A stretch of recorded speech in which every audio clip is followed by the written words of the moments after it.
Are you feeling lonely? If you're like me, then you are. You're lonely. I used to like being alone. I considered myself a loner. I considered myself a person who liked a small cadre of friends. Three or four friends were fine with me. And when I saw them, I saw them. And I was grateful for them. And if they needed me, I was there to support them, and they were there to support me. But I didn't need to see them all the time. I didn't need to hear from them all the time. I didn't need to talk to them all the time. I wasn't a clingy or needy friend. I liked and treasured my own company. Um, I cherished my alone time.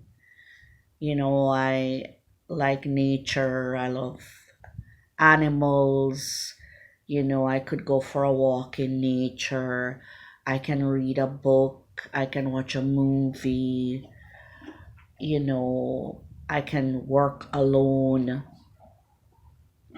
But lately, I have found that being alone so much has lost its flavor, you know? Um, my loneliness or aloneness has intensified into lonesomeness. Because, like I said, I could be alone and not worry and not fret and not feel anxious. But I think over many, many years of cherishing alone time now has turned into something sad. Like it's become anxious, you know? And I think a lot of people are feeling like me. They say there's a loneliness epidemic. And I think in this country, it's particularly potent. I'm from the Caribbean, and it's hard to be alone in the Caribbean. You tend to belong to various communities in your when you grow up in your neighborhood, you belong in your neighborhood. If you're in your church, you belong to church. If you at work, you belong to you know that environment. You're friends with co-workers, or you know it it's it it's more family like atmosphere. You don't have that sort of every man for himself feel. It's not like that in Jamaica, where I'm from. And I find a lot of other islanders, they're like that too, whether they're from Trinidad or Haiti or Barbados or Bahamian, whatever they are. um, they tend to have that close knit feeling where you don't feel alone, you know?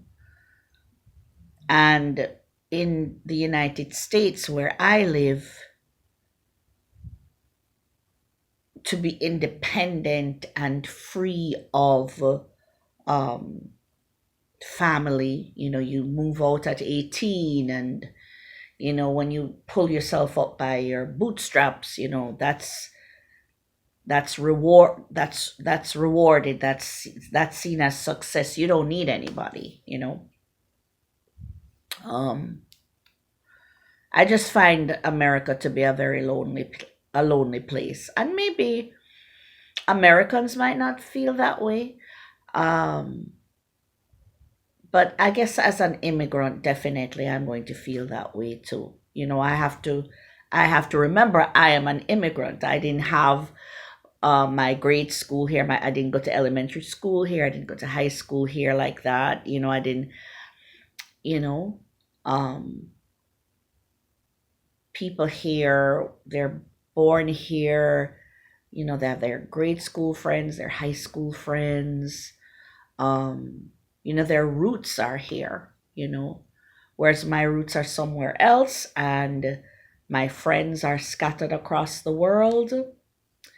And before that was okay, and as I get older, the loneliness becomes more potent, more intense. And it's hard for me to say that because I've always been proud of, like, I can stand on my own, but I don't know if it's just the energy of the world right now. The energy of the world is very lonely. And it's like you can feel it, the intense loneliness from everybody, I guess, sort of there's this separation through social media. I mean, it's supposed to be social media, which is ironic because the more social media you're on, or more social media platforms that there are, is the more alone everybody becomes, more separate. And it always puzzles me to see, like, a whole family sitting down. You go to a restaurant and you see a whole family sitting down, and the two teenagers are on their phones. The little one is on a device, like a game device, and then the parents are also on their phone, and nobody's talking. They might kind of eat, and then they're looking at their phone, though, like, and they're talking to friends. And it's a weird time. And maybe it's just the energy of separation too, because energy is real, energy is real, and it's just the energy of separation that might be resting itself on me and others. Why there's this loneliness epidemic. It's not just the fact that we aren't talking to each other except through a device, but just the energy that creates, that aloneness energy, that lonely energy, is very intense, and it's not an easy thing to be lonely. It's not an easy thing to be lonely. Loneliness can actually make you physically ill. It can be a headache. It can be an anxiety attack. It can be panic disorder. It can be depression. Who do you talk to?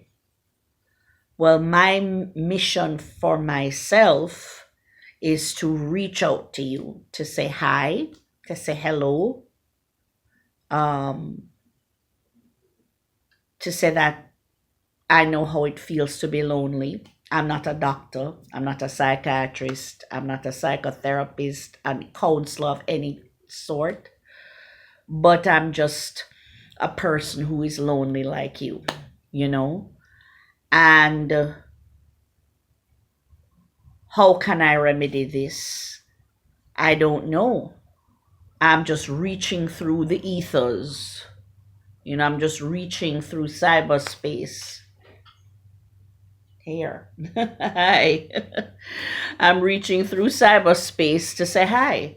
And saying hi out there to whoever might listen or hear or watch and see, that I'm here and I'm reaching out to say hi,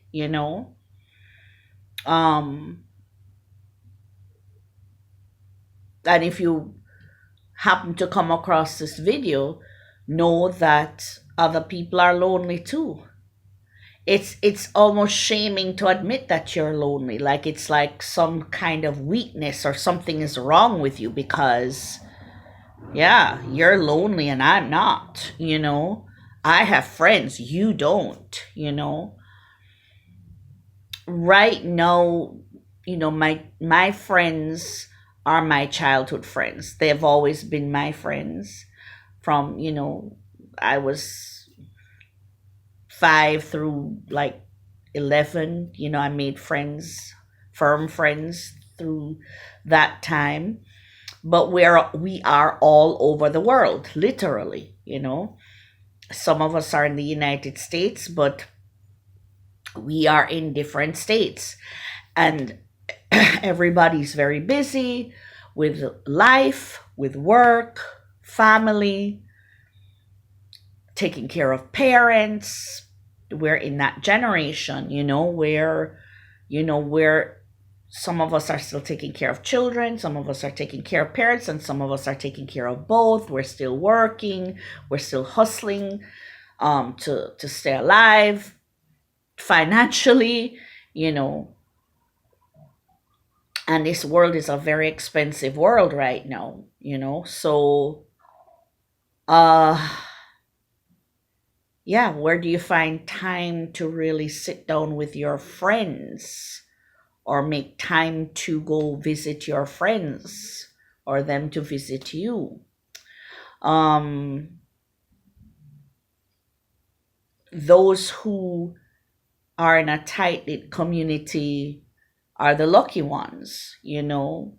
They might be the least lonely because they have a strong church family or a strong family that they're very close to their siblings and their parents, and you know, they may have a very tight knit neighborhood community, you know, that kind of thing. So that's fortunate, but a lot of us don't have that.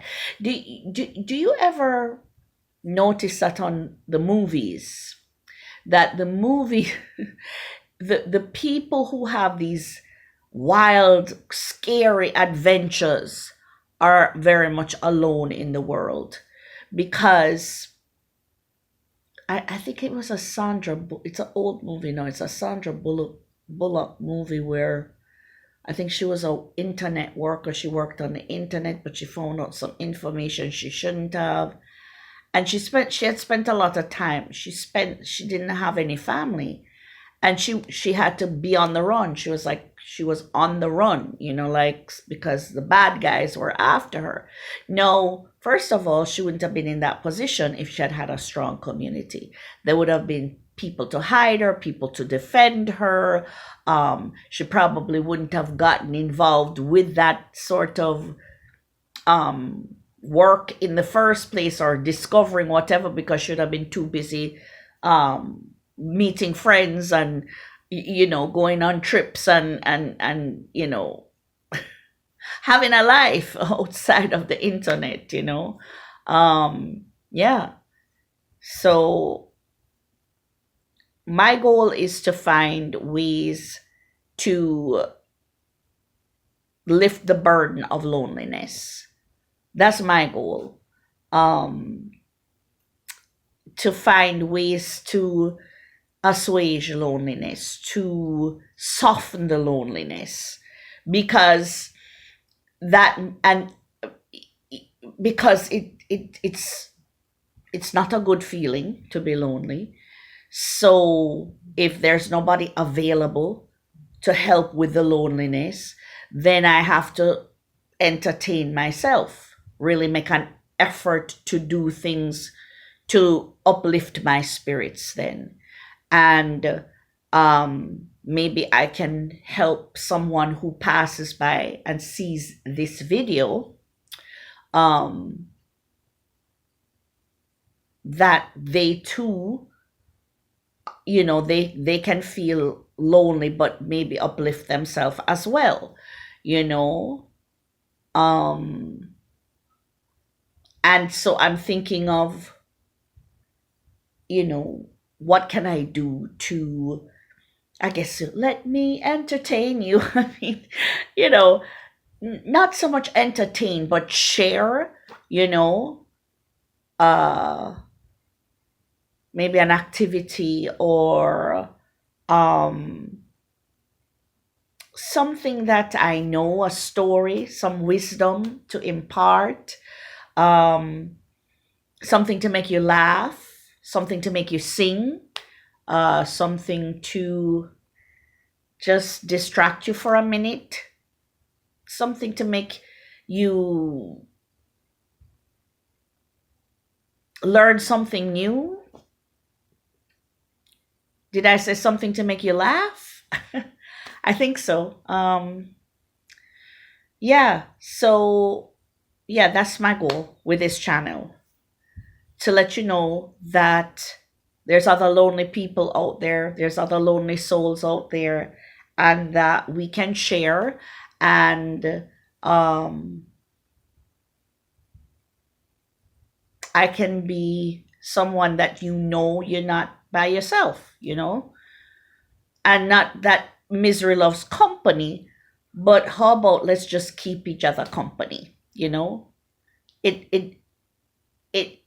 even if I have to pretend that there's somebody out there listening, um somebody out there that I can comfort and share with, you know? And it's virtual, you know, so it's virtual company, but at least I'm real. I'm not AI. I mean, can you imagine there are AI boyfriends now, and AI best friends, and AI advisors? How about a real person being an AI friend? Is still, it's a robot. I'm real, you know? I'm a real person with real feelings. So I know you're a real person with real feelings. So keep an eye on this channel. If you see me, subscribe to the channel, give it a thumbs up, share it with another lonely person, and let's keep each other company. You know, let's share our energy, because I'm sending you good energy. Real, alive, real human being, wishing you the best, wishing you love, wishing you hope and happiness. So keep an eye on the channel, and I'll see what I can come up with so that we can continue to have a good conversation and to know that you're not alone.